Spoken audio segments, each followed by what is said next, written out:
প্রিয় ছাত্রছাত্রীরা, কথা সাহিত্যের রূপভেদ আলোচনা প্রসঙ্গে আজ এই পর্বে আমরা আলোচনা করব আঞ্চলিক উপন্যাস ও রাজনৈতিক উপন্যাস সম্পর্কে। প্রথমেই আমরা আঞ্চলিক উপন্যাস সম্পর্কে জেনে নেওয়ার চেষ্টা করব।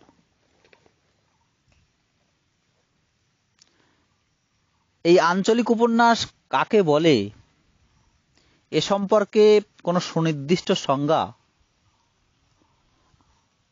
আজও পর্যন্ত নির্ণীত হয়নি, কারণ সমালোচকদের মধ্যে এ বিষয়ে নানা মত পার্থক্য আছে।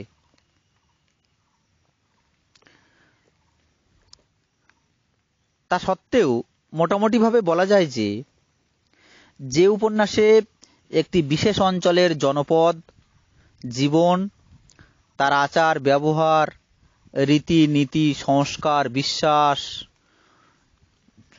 প্রভৃতি আঞ্চলিক বা স্থানীয় বৈশিষ্ট্য রূপায়িত হয়, সেইসব রচনাকে আঞ্চলিক উপন্যাস বলা হয়ে থাকে।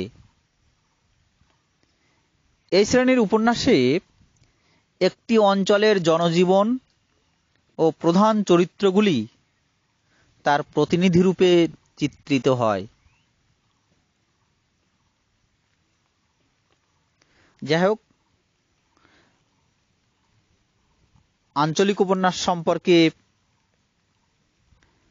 বলা যায়, আঞ্চলিক উপন্যাস হল স্থানীয় বা অপেক্ষাকৃত ক্ষুদ্রতর কোনো স্থানের মানুষের হাসি, কান্না, সুখ, দুঃখ, বিরহ, বেদনা, দ্বন্দ্ব মিলনের ঘটনা। এই আঞ্চলিক উপন্যাস সম্পর্কে কয়েকটি বৈশিষ্ট্য আজও বিদ্যমান।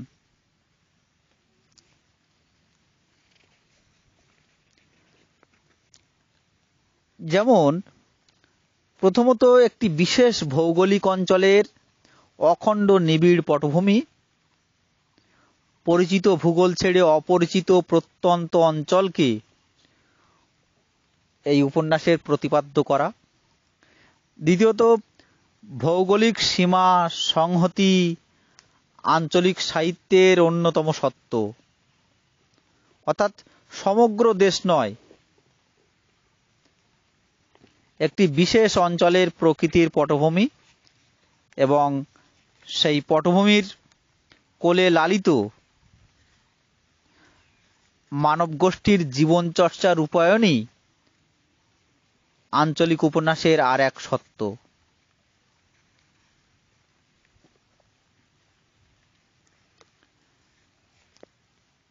তৃতীয়ত, শুধু অঞ্চলই গুরুত্বপূর্ণ নয়, ওই অঞ্চলের পটভূমিতে যে মানুষের ছবি আঁকা হয়, যে মানুষের কথা উঠে আসবে, সেই মানুষেরা বিশেষ কোনো জীবিকা বা বৃত্তিধারী হবে।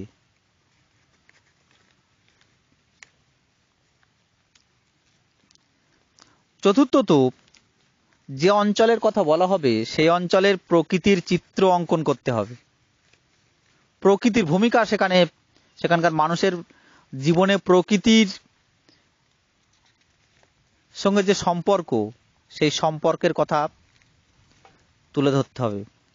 প্রকৃতির সঙ্গে মানব জীবনের ওতপ্রোত যোগ সাধন, প্রকৃতিকে বিশেষ চরিত্র করে অঙ্কন বা গড়ে তোলা হয় মূলত আঞ্চলিক উপন্যাসে।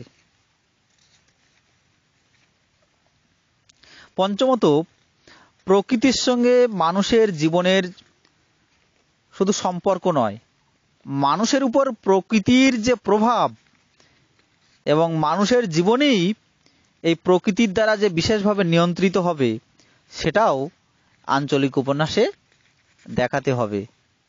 অর্থাৎ যে অঞ্চলের কথা বলা হবে সেখানকার যে প্রকৃতি, সেই প্রকৃতির দ্বারা মানুষ, সেই অঞ্চলে বসবাসকারী মানুষ বিশেষভাবে নিয়ন্ত্রিত হবে, ধারক বাহক হয়ে উঠবে। যে পঞ্চমত বলা যায়, যে নির্দিষ্ট বৃত্তিধারী মানুষের ছবি আঁকা হবে, সেই অঞ্চলের মানুষের আচার আচরণ, সমাজ জীবনের নানা খুঁটিনাটি দিক, তাদের ভাষা, পরিবেশ, জল, মাটি, বিশ্বাস, সংস্কার, ধর্ম, সর্বোপরি তাদের জীবনের জন্ম থেকে মৃত্যু পর্যন্ত সমস্ত ঘটনাই আঞ্চলিক উপন্যাসে বিবৃত হবে। ষষ্ঠত, যে মানুষের, যে অঞ্চলের কথা বলা হবে সেখানকার ভাষাকে অবশ্যই গুরুত্ব দিতে হবে।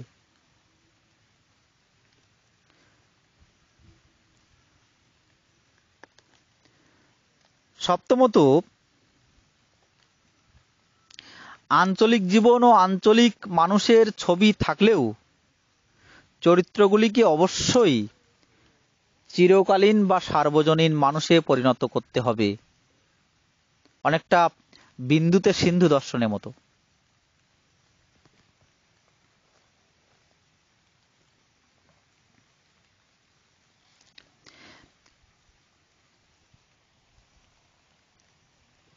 অষ্টমত, বিশেষ অঞ্চলের মানুষের উপর অন্যদের শোষণ বা নির্যাতনের কথাও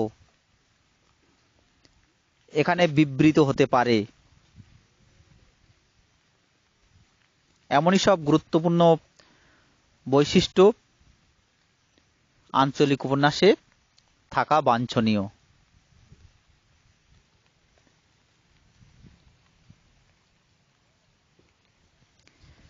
ইংরেজি সাহিত্যে টমাস হার্ডির far from the madding crowd, under the ground, under the greenwood প্রভৃতি নামকরা আঞ্চলিক উপন্যাস। এই ইংরেজি সাহিত্যকে অবলম্বন করে পরবর্তীকালে বাংলা সাহিত্যে সব বিখ্যাত আঞ্চলিক উপন্যাসের সৃষ্টি হয়েছে।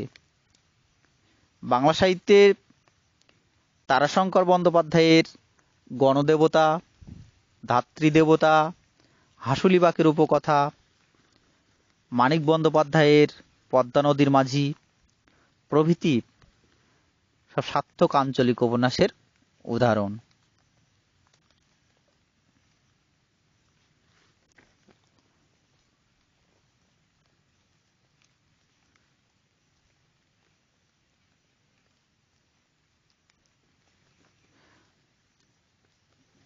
এবারে আমরা একটি সার্থক আঞ্চলিক উপন্যাস সম্পর্কে আলোচনা করব।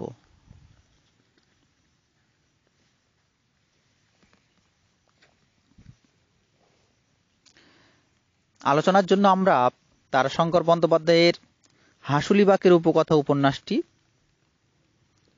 বেছে নিতে পারি।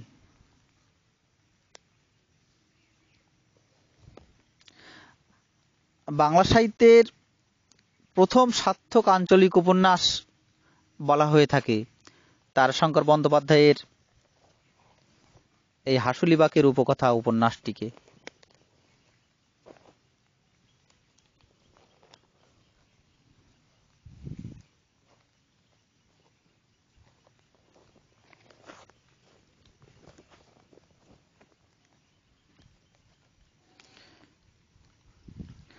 এই উপন্যাসে বীরভূমের প্রান্তিক অঞ্চলের বাঁশবাদী গ্রামের কাহারদের জীবন বৃত্তান্তকে কেন্দ্র করে গড়ে উঠেছে। এখন আমরা যদি কতকগুলি দৃষ্টিকোণ থেকে বিষয়টি আলোচনা করি তাহলেই মনে হয় তোমাদের বুঝতে একটু সুবিধা হবে। প্রথমেতে আমরা আলোচনা করব উপন্যাসটির পটভূমি নির্মাণে আঞ্চলিকতা। তো সেই আলোচনা করতে গিয়ে বলা যেতে পারে যে বীরভূম জেলার কোপাই নামক যে নদী আছে, সেই কোপাই নদীর বিখ্যাত বাঁক নিয়েছে যেখানটায়, সেই কোপাই নদীর মাঝ বরাবর জায়গা হাসুলি বাঁক নামে পরিচিত। হাসুলি ওই অঞ্চলের অর্থাৎ বীরভূমের যে নির্দিষ্ট অঞ্চলের মানুষের কথা এই উপন্যাসে বলা হয়েছে, সেই অঞ্চলের মেয়েদের গলার অলংকার অর্থাৎ হার জাতীয় সেই হাসুলি গহনার মতো বাঁক নেওয়া স্থানটি হাসুলি বাঁক নামে পরিচিত। এই হাসুলি বাঁকের তীরে বাঁশবাদী গ্রাম, আর এই বাঁশবাদী গ্রামে কাহার সম্প্রদায়ের বাস, যারা পালকি বহন করে। মূলত এই কাহারেরা নীলকুঠি সাহেবদের আমল থেকেই এই এলাকার বাসিন্দা। বীরভূম জেলার কোপাই নদীর বাঁকে এই হলো আলোচ্য উপন্যাসের পটভূমি। ফলে স্বাভাবিকভাবেই দেখা যাচ্ছে এই উপন্যাসের পটভূমি আঞ্চলিক উপন্যাসের সত্য অনুযায়ী বাঙালি পাঠকদের পরিচিত ভূগোলের গণ্ডি ছাড়ানো এক অপরিচিত জগৎ, এক অপরিচিত ভূমি। সেদিক থেকে এই উপন্যাসের আঞ্চলিকতার ধর্ম অবশ্যই রক্ষিত হয়েছে। দ্বিতীয়ত, আমরা ওই অঞ্চলে বসবাসকারী মানুষের বৃত্তি ও জীবনযাত্রা সম্পর্কে আলোচনা করব। যে বাঁশবাদী গ্রাম সম্পর্কে এই উপন্যাসে আলোচনা করা হয়েছে, সেখানে কিছু ঘর মানুষ বাস করে, তারা হলো কাহার। কাহার একটি বৃত্তিধারী গোষ্ঠী, পালকি বহন করা যাদের পেশা। কিন্তু এই উপন্যাসে আটপৌড়ে কাহার আর বেহারা কাহার, এই দুই শ্রেণীতে কাহাররা বিভক্ত। যেসব কাহাররা নীলকুঠি সাহেবদের সংসারে সারাদিন কাজকর্ম করে তাদেরকে আটপৌড়ে কাহার বলে, আর যারা সাহেবদের পালকি বহন করে তারা বেহারা কাহার নামে পরিচিত। এই কাহারদের মধ্যে যে এই দুটো ভাগ, এই দুটো ভাগের মধ্যে আবার আটপৌড়েরা নিজেদের একটু উন্নত বলে মনে করে। মূলত 30 ঘর কাহারের বাস এই বাঁশবাদী গ্রামে। তারা এই দুটো পাড়াতে মোটামুটি বিভক্ত।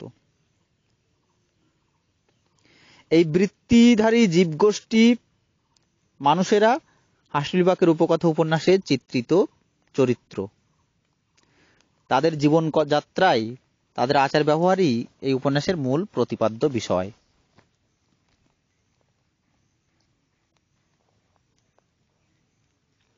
এরপরে আমরা আলোচনা করব প্রকৃতি চিত্রাঙ্কনে আঞ্চলিকতা।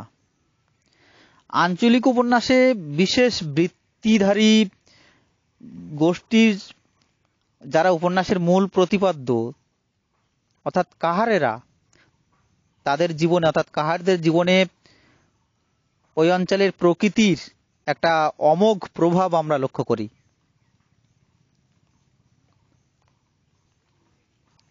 এই কাহারেরা ওই এলাকার প্রকৃতির দ্বারা বিশেষভাবে নিয়ন্ত্রিত।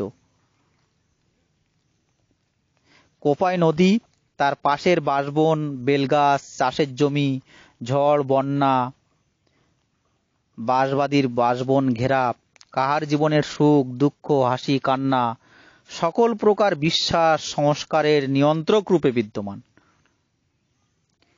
একেবারে উপন্যাসের শুরু থেকে শেষ পর্যন্ত এই প্রভাবের ছবি লেখক একেবারে নিখুঁতভাবে অঙ্কন করেছেন।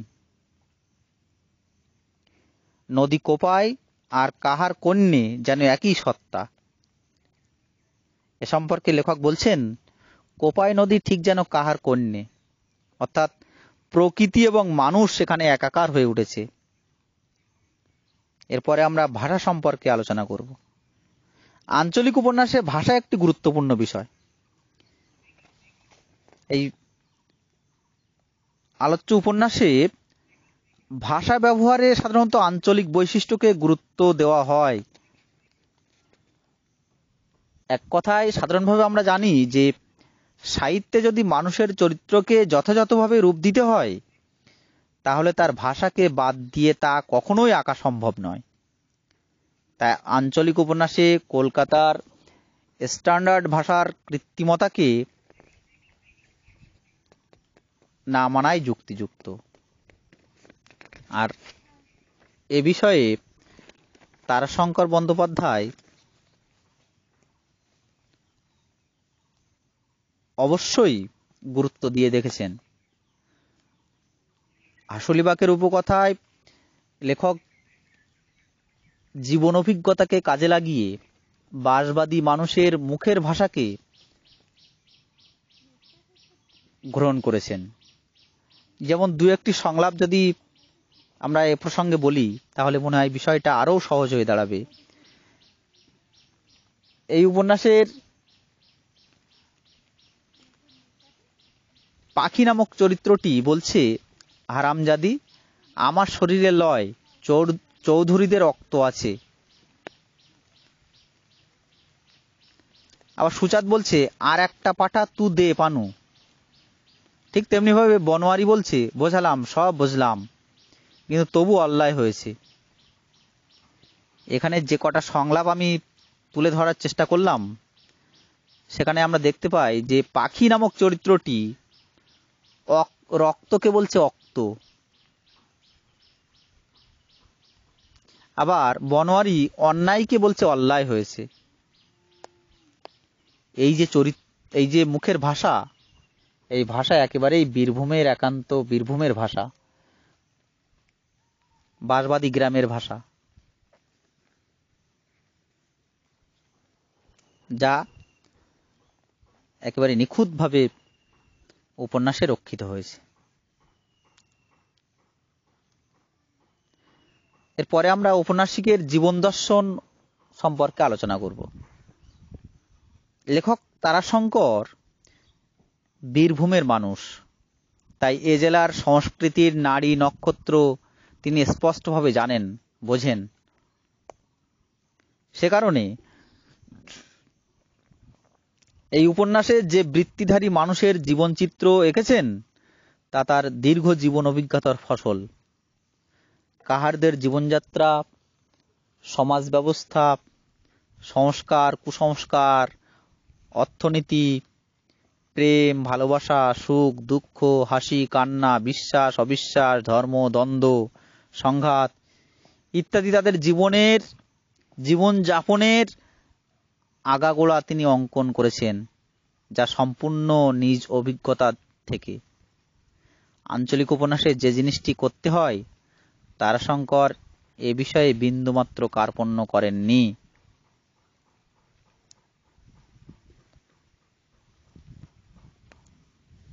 শুধু কাহারদের জীবন বা তাদের জীবনের পুঙ্খানুপুঙ্খ ছবি এঁকে লেখক থেমে যাননি। সমগ্র উপন্যাসটির মধ্যে ফুটে উঠেছে তার এক গভীর জীবন দর্শন, জীবনবোধ, আঞ্চলিক রচনায় যেটা অবশ্যই প্রয়োজন। দুই কালের দুই অর্থনীতি চরম দ্বন্দ্বের মধ্য দিয়ে ধরা পড়ে যায় তার গভীর জীবনবোধ। আবার পুরাতনের প্রতি মায়া বা সহানুভূতি আছে, অথচ নতুনের আগমনকে কোনোভাবে অস্বীকার করা যায় না। বনোয়ারি ও করালি চরিত্রের মধ্য দিয়ে এই উপন্যাসে তারাশঙ্কর বন্দ্যোপাধ্যায় সেই ছবি ফুটিয়ে তুলেছেন। এরপরে আমরা আসবো চরিত্র চিত্রণে সম্পর্কে। বিন্দুতে সিন্ধু দর্শন আঞ্চলিকতার বিশেষ লক্ষণ। বনোয়ারি, করালি, সুচাঁদ, পাখি, বসন, নসুরাম, কালবউ, সুবাসী, নিমতেলি, পানু, এইসব চরিত্রগুলি তারাশঙ্করের লেখনীতে তাদের আঞ্চলিক সীমাগোষ্ঠী ও বৃত্তির মধ্যে বন্দী থাকলেও লেখক তাদেরকে সেখানে বেঁধে না রেখে তাদের মধ্য দিয়ে চিরন্তন ও সার্বজনীন মানুষের ছবি এঁকেছেন। বনোয়ারি ঐতিহ্যপ্রিয়, আবার করালি নতুন সভ্যতার প্রতি লোভী, পাখি প্রেমিকা। এইভাবে সব চরিত্রগুলি কোনো না কোনো ভাবেই আঞ্চলিক হয়েও সার্বজনীন মানুষের স্বভাবে প্রতিষ্ঠিত হয়েছে। এরপরে আমরা আসব লোকসংস্কার ও লোকবিশ্বাস সম্পর্কে আলোচনায়। লোক সংস্কার ও লোকবিশ্বাস আঞ্চলিক উপন্যাসের একটি অন্যতম বৈশিষ্ট্য। আর এই বৈশিষ্ট্যগুলি হাসুলিবাকের উপকথা উপন্যাসের মধ্যে বর্ণিত চরিত্রগুলির সঙ্গে সম্পৃক্ত হয়ে উঠেছে বলা যায়। প্রথমত, কাহারদের দেবতা বাবা চন্দ্রবোলা সাপের মাথায় করে ভ্রমণ করেন। হাসুলিবাকের ঘন জঙ্গলের মধ্যে শীষের শব্দ অর্থাৎ শীষধ্বনির শব্দ কাহারদের মরণের অনিবার্য ইঙ্গিত। তারপরে বাবার থানে হাঁস মুরগি পাঠা বলি দেওয়া। তারপর রেল লাইনে কাজ করার দ্বিধা। এগুলি সবই কাহারদের লৌকিক সংস্কার, লোকবিশ্বাস, তাদের ধর্মীয় বিশ্বাস, এগুলো তারা পালন করে, এগুলি তার মানে।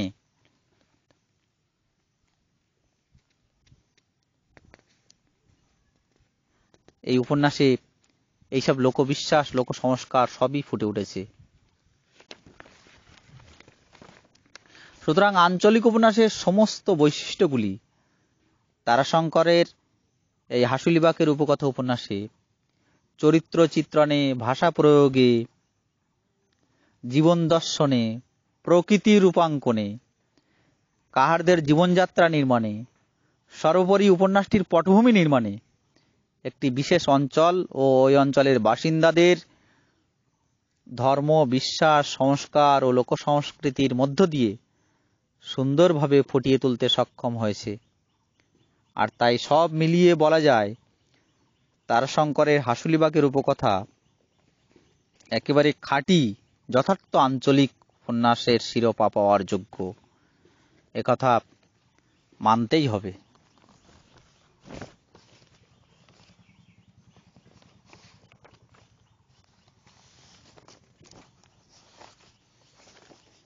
এরপরে আমরা রাজনৈতিক উপন্যাস সম্পর্কে আলোচনা করব।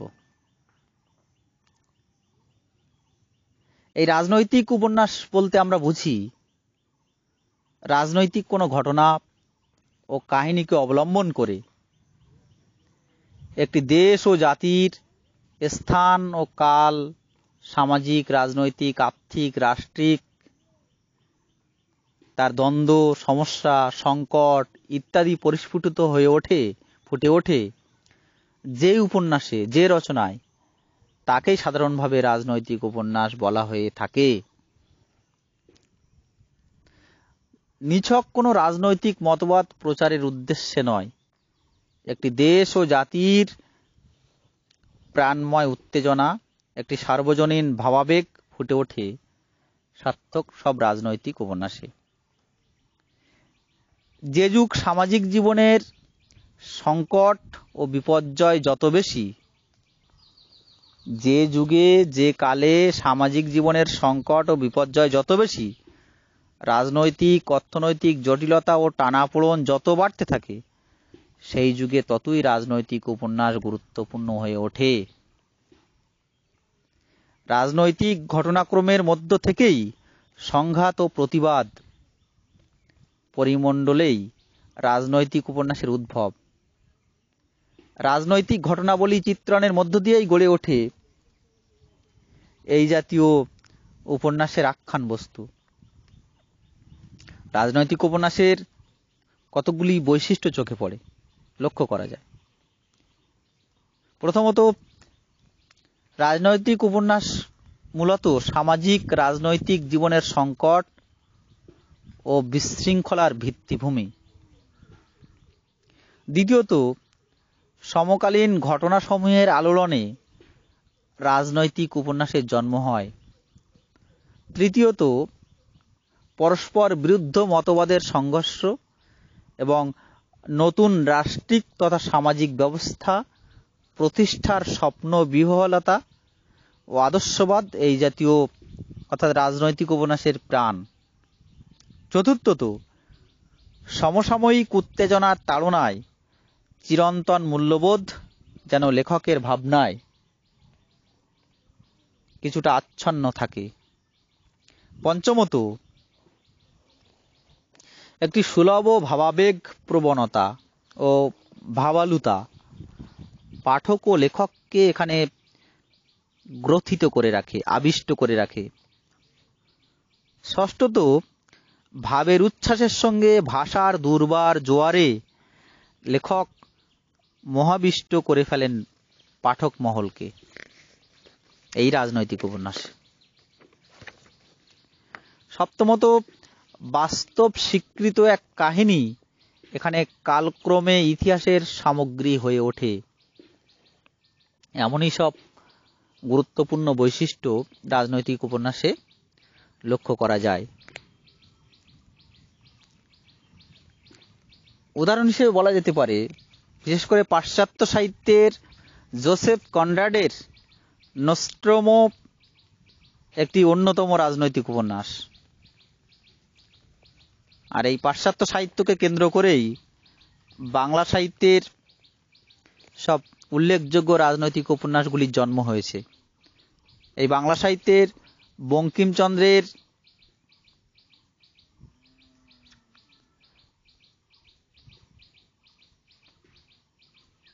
হাতে মূলত রাজনৈতিক উপন্যাসের জন্ম। এছাড়াও রবীন্দ্রনাথের 4 অধ্যায়,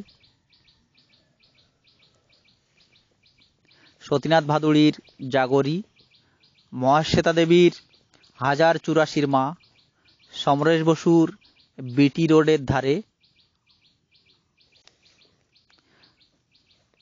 মনোজ বসুর 1942,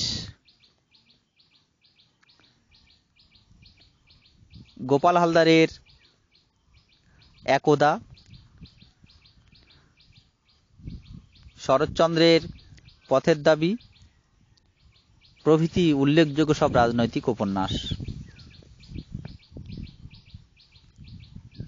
এবারে আমরা শরৎচন্দ্রের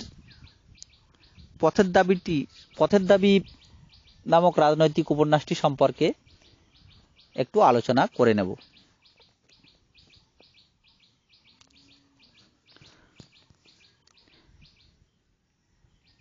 শরৎচন্দ্রের এই পথের দাবি উপন্যাসটি একটি উল্লেখযোগ্য দেশপ্রেমমূলক রাজনৈতিক উপন্যাস।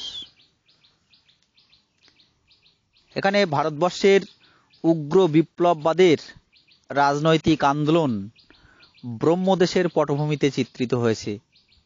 এখানে রাজনৈতিক ভাবনা ফুটে উঠেছে মূলত 3টি দিক দিয়ে। প্রথমে নামকরণের রাজনৈতিক ভাবনা,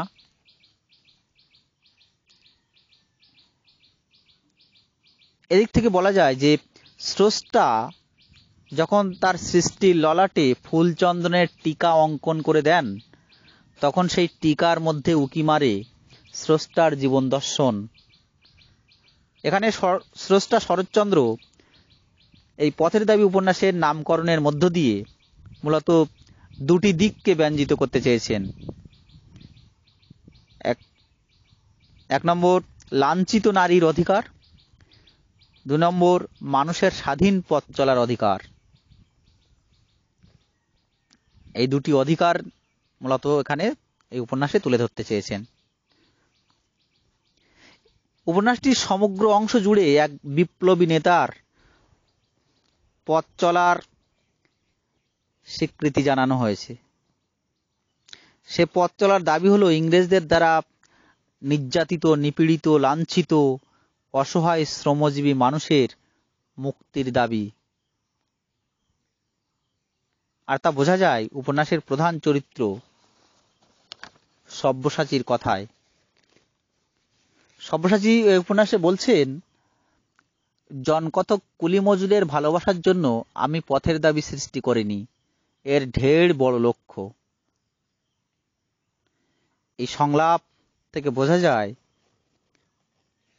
এর নামকরণ থেকে বোঝা যায়, এর উদ্দেশ্য থেকে বোঝা যায়, এর যে 2টি দিক ব্যঞ্জিত করেছে সেই 2টি দিক, সেই অধিকার থেকে বোঝা যায় যে উপন্যাসটি অনেকটাই রাজনৈতিক উপন্যাসের মধ্যে পড়ে। এরপরে দ্বিতীয়ত আমরা আসবো পটভূমি নির্মাণের রাজনৈতিক ভাবনা সম্পর্কে। সতীনাথ ভাদুড়ির জাগরি উপন্যাসটি যেমন 1942 সালের ভারত ছাড়ো আন্দোলনের পটভূমিতে রচিত হয়েছিল, ঠিক তেমনি শরৎচন্দ্রের এই পথের দাবি উপন্যাসটি ভারতবর্ষের সশস্ত্র বিপ্লববাদের রাজনৈতিক আন্দোলন ব্রহ্মদেশের পটভূমিতে বর্ণিত হয়েছে। আর এই উপন্যাসের নায়ক সব্যসাচী সশস্ত্র বিপ্লববাদের আদর্শকে গ্রহণ করে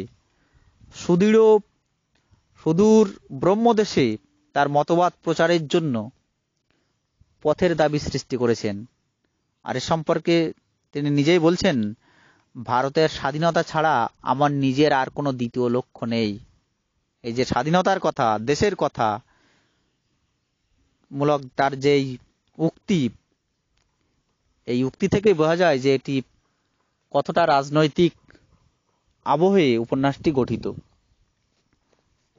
তৃতীয়ত আমরা আলোচনা করব চরিত্র চিত্রণ সম্পর্কে।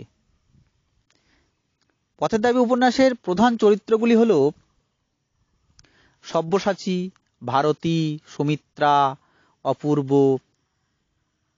প্রধানত এরা ইংরেজ রাজত্বের বিরুদ্ধে তীব্র বিদ্বেষ, ক্ষোভ, রাগ, ব্রিটিশ শাসনের অবসান ঘটাতে চান এবং সে সম্পর্কেই বলছেন, বিপ্লব মানেই শুধু রক্তারক্তি কাণ্ড নয়, বিপ্লব মানে অত্যন্ত দ্রুত আমূল পরিবর্তন। অন্যদিকে ভারতীর সব্যসাচীর বিপ্লবের প্রতি কোনো আস্থা ছিল না, তাই সব্যসাচীর মতাদর্শের বিরুদ্ধে তিনি বলেছেন, অর্থাৎ ভারতী বলেছেন, রক্তপাতের জবাব যদি রক্তপাতই হয় তাহলে তারও জবাব রক্তপাত, এবং তারও জবাব একই রক্তপাত ছাড়া আর কিছুই মেলে না।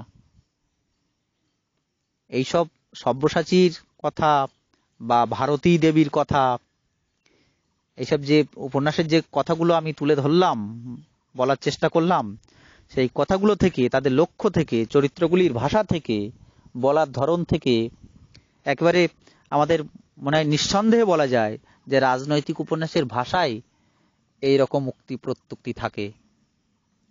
এগুলি রাজনীতিমূলক ভাষা, রাজনীতির কথা। সব মিলিয়ে পথের দাবি উপন্যাসটির মধ্যে রাজনৈতিক পটভূমি নির্মাণ, নামকরণ, চরিত্র সমূহের কার্যকলাপের মধ্যে সার্থক রাজনৈতিক উপন্যাসের সমস্ত বৈশিষ্ট্য ফুটে উঠেছে, একথা বললে মনে হয় অত্যুক্তি হবে না। আর সেদিক থেকে শরৎচন্দ্রের পথের দাবি একটি সার্থক রাজনৈতিক উপন্যাস হয়ে উঠেছে, এ বিষয়ে কোনো সন্দেহ নেই। যাই হোক, আজকের আলোচনা এ পর্যন্তই।